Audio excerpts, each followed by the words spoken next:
नमस्कार दोस्तों, आपका फिर से स्वागत है आपके अपने YouTube चैनल कार फिकर में, जहां हम देते हैं आपको ऑटोमोबाइल इंडस्ट्री से रिलेटेड लेटेस्ट न्यूज़ और जानकारियां और अपने 14 साल के एक्सपीरियंस से कुछ ऐसे टिप्स एंड ट्रिक्स जिनकी मदद से आप अपनी कार को बेहतर ढंग से मेंटेन कर सकते हैं। तो दोस्तों, जैसा कि टाइटल और थंबनेल देख के आप समझ गए होंगे कि आज हम बात करेंगे इंजन के हाइड्रोस्टैटिक लॉक होने के बारे में। दोस्तों, नॉर्थ इंडिया में रेनी सीज़न चल रहा है, मानसून चल रहा है। दिल्ली एनसीआर में अभी पिछले हफ्ते भी बहुत ज़्यादा बारिश हुई है। तो ये टर्म आपको बहुत ज़्यादा सुनने को मिलता है। कभी कोई कहता है कि मेरी गाड़ी हाइड्रोस्टैटिक लॉक हो गई है, कभी कोई कहता है मैं इतनी बारिश में अपनी गाड़ी को नहीं निकालूंगा, नहीं तो इंजन हाइड्रोस्टैटिक लॉक हो जाएगा। तो क्या है ये हाइड्रोस्टैटिक लॉक होना? कब किसी इंजन को हाइड्रोस्टैटिक लॉक कहा जाता है? इससे इंजन में क्या नुकसान होता है? क्यों कोई भी कार का ओनर हाइड्रोस्टैटिक लॉक होने से इतना घबराता है? इन सभी सवालों का जवाब देती है ये वीडियो। तो अगर आपके मन में इसी तरह के सवाल हैं तो वीडियो को पूरा देखिएगा, क्योंकि ये एक बहुत ही बड़ा टॉपिक है। इसलिए हम इस वीडियो को 2 पार्ट में बनाएंगे। आज जो ये पहला पार्ट है, इसमें मैं हाइड्रोस्टैटिक लॉक होने के बारे में आपको पूरी जानकारी दूंगा। अगली वीडियो इसी टॉपिक का सेकंड पार्ट होगी, जिसके बारे में हम बात करेंगे कि हाइड्रोस्टैटिक लॉक होने से इंजन को क्या नुकसान होते हैं, कैसे आप उन इंजन को हाइड्रोस्टैटिक लॉक होने से बचा सकते हैं, और किन चीज़ों का ध्यान रख के आप हाइड्रोस्टैटिक लॉक होने की दशा में होने वाले नुकसान को कम से कम कर सकते हैं। तो आइए वीडियो शुरू करते हैं। दोस्तों, सबसे पहले मैं आपको बताता हूँ कि हाइड्रोस्टैटिक लॉक होने का मतलब होता क्या है। लेकिन उस स्थिति को समझने से पहले आपको किसी भी इंजन की बेसिक जो वर्किंग साइकिल होती है उसे समझना ज़रूरी है। दोस्तों, ऑटोमोटिव जो इंजन्स होते हैं वो किसी भी कार का बहुत ही महत्वपूर्ण पार्ट होते हैं। इसे पूरे ऑटोमोटिव सिस्टम का हार्ट कहना गलत नहीं होगा।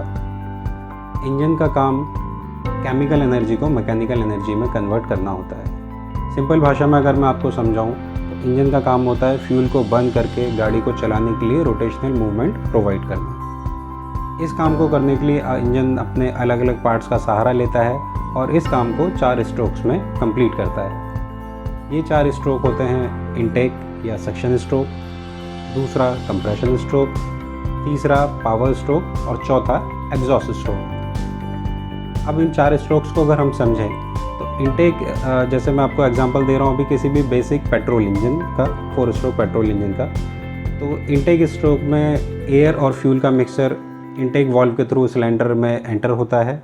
उस टाइम इनटेक वाल्व खुला हुआ है, पिस्टन नीचे होता है। दूसरा स्ट्रोक जब कंप्रेशन स्ट्रोक होता है उस टाइम पिस्टन एयर और फ्यूल के मिक्सचर को कंप्रेस करता है। इस टाइम दोनों वाल्व बंद होते हैं।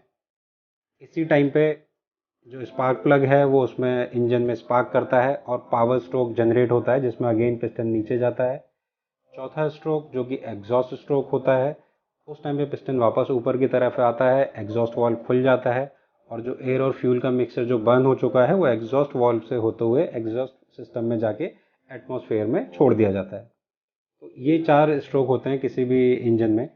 अब सुनने में लग रहा है कि 4 स्ट्रोक हैं, लेकिन दोस्तों इंजन के अंदर ये चारों स्ट्रोक बहुत तेज़ी से चल रहे होते हैं।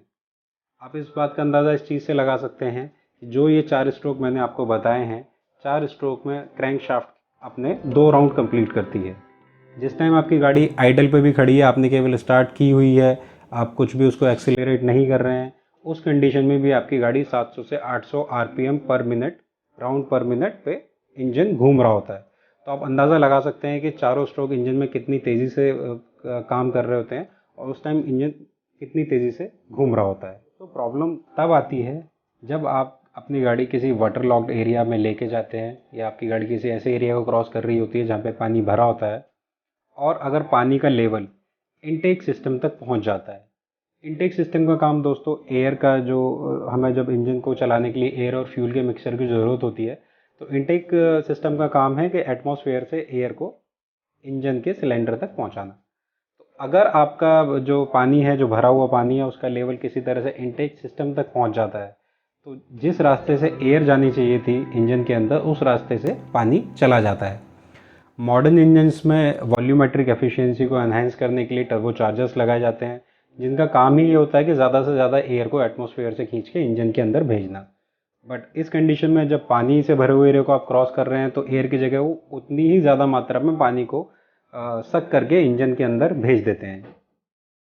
दोस्तों इंटेक, अब आप मान के चलिए कोई इंजन इंटेक स्ट्रोक में नीचे की तरफ जा रहा है और उसमें एयर और फ्यूल की जगह पानी भरता जा रहा है अंदर। अगले स्ट्रोक में, कंप्रेशन स्ट्रोक में, इंजन का काम है कि हमें एयर और फ्यूल के मिक्सचर को कंप्रेस करना है। लेकिन बेसिक फिजिक्स है कि किसी भी लिक्विड को कभी भी कंप्रेस नहीं किया जा सकता। तो अब इस कंडीशन में जिस टाइम सिलेंडर के अंदर पूरा पानी भरा हुआ है, पिस्टन कंप्रेशन स्ट्रोक में उसको कंप्रेस करने की कोशिश करेगा, जो कि नियर टू इम्पॉसिबल है।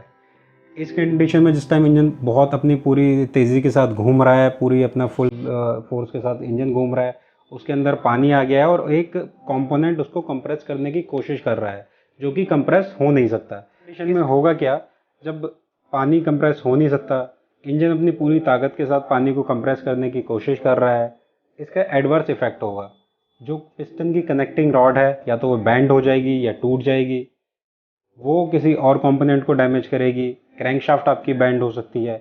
और जब इस तरह के मल्टीपल पार्ट्स फेलियर होते हैं तो इंजन रोटेट करना बंद कर देता है, जिसे कि कहते हैं इंजन का लॉक हो जाना, क्योंकि वो घूमना बंद हो गया यानी कि लॉक हो गया।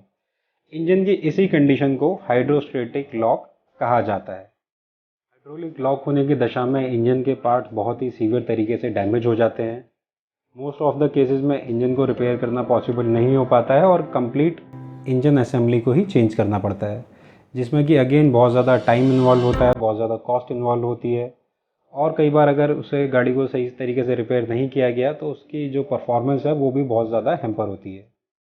दोस्तों यही कुछ वजह हैं जिसकी वजह से कोई भी कार ओनर इस तरह की स्थिति का सामना कभी नहीं करना चाहता है, और उनकी पूरी कोशिश रहती है कि उनकी गाड़ी कभी भी हाइड्रोस्टेटिक लॉक ना हो, कभी उनकी गाड़ी पानी भरे हुए एरिया को क्रॉस ना करे और इस तरह की स्थिति का कभी उनको सामना ना करना पड़े। तो दोस्तों ये थी वो बेसिक जानकारी जो हम आपको देना चाहते थे इंजन के हाइड्रोस्टेटिक लॉक होने के बारे में। आशा है कि अब आप समझ गए होंगे कि इंजन हाइड्रोस्टेटिक लॉक किस कंडीशन में और किस तरीके से होता है। हमारी अगली वीडियो इसी टॉपिक को कंटिन्यू करते हुए बनेगी, जो इसी वीडियो का सेकंड पार्ट होगा, जिसमें कि हम आपको बताएंगे कि आप किन छोटी छोटी चीज़ों का ध्यान रखकर, कौन सी बातों का ध्यान रखकर अपनी कार को हाइड्रोस्टेटिक लॉक होने से बचा सकते हैं। और अगर अनफॉर्चुनेटली आपकी गाड़ी के इंजन में पानी चला गया है, वो हाइड्रोस्टेटिक लॉक हो गई है, तो किन बातों का ध्यान रखकर आप उससे होने वाले नुकसान को कम से कम कर सकते हैं और अपनी गाड़ी को वापस से पुरानी सही कंडीशन में कैसे लेकर जा सकते हैं। अगर आपको हमारा वीडियो पसंद आया तो इसे लाइक करें, अपने दोस्तों के साथ शेयर करें, और आगे भी इसी तरह की वीडियोस देखने के लिए हमारे चैनल को सब्सक्राइब करें। धन्यवाद।